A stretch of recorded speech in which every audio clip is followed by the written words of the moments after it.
Okay, so hey everybody, I'm Dave from Ever Pleasant Farm. So I'm just going to walk down through our plot this evening and show you what's growing.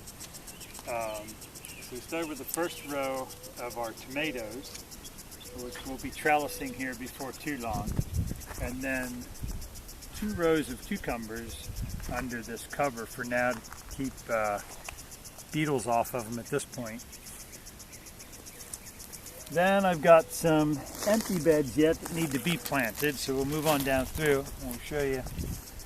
Oh, here is different summer squash, zucchini, patty pan squash, and then some yellow zucchini. So we have 3 beds of that going.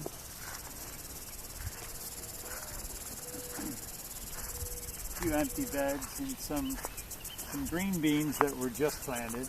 Some here coming on that were planted a few weeks ago. Okay, here we have some Salanova lettuce, some red and green, and then at the far end is Swiss chard in those beds. Red beets had some poor germination. I think some of the really cold weather earlier in May.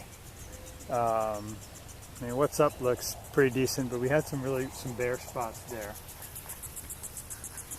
Kohlrabi, kale. The kale's really looking good. I love the hardiness of kale, and it seems to do really well for us. So more beets. Here's some beets for greens. Also, not the happiest with the germination. Same with the peas. Now, here we were a little lighter on the compost making these beds, and I can really tell. I regret not adding another wheelbarrow or 2.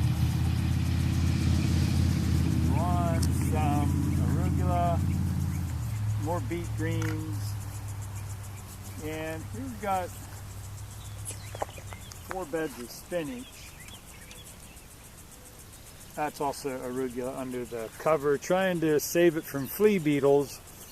The flea beetles were really aggressive. Even I didn't think they'd be so bad because it was cool, but they really came on strong. So we're trying to protect what we have there.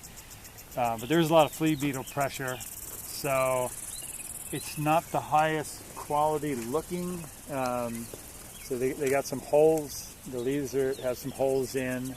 I don't mind that, and I know some of our customers wouldn't mind that, but it's just not as attractive as it could be. There's some of the guys helping out here with the hoeing. That's our weed control, and that's our dog over there keeping an eye on things. All right. So this is also some more beds of baby leaf lettuce, some different varieties, Tango, and this is salad bowl, red and green. I got a little bit of weed pressure in there, English plantain. Some got by on us, so we'll have to take care of that. Spring onions still coming on yet. More salad bowl. Here we've got some carrots, salad bowl.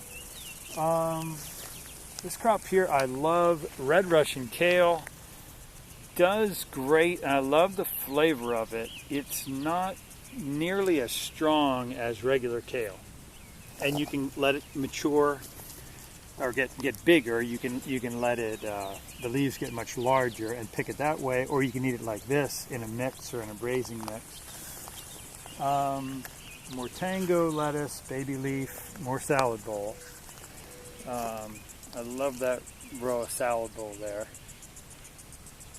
So coming down toward the end here, more carrots, a few tomatoes for us to eat, and some peppers, and another row of Tango, and then this row is basically started with some flowers. We're going to have some,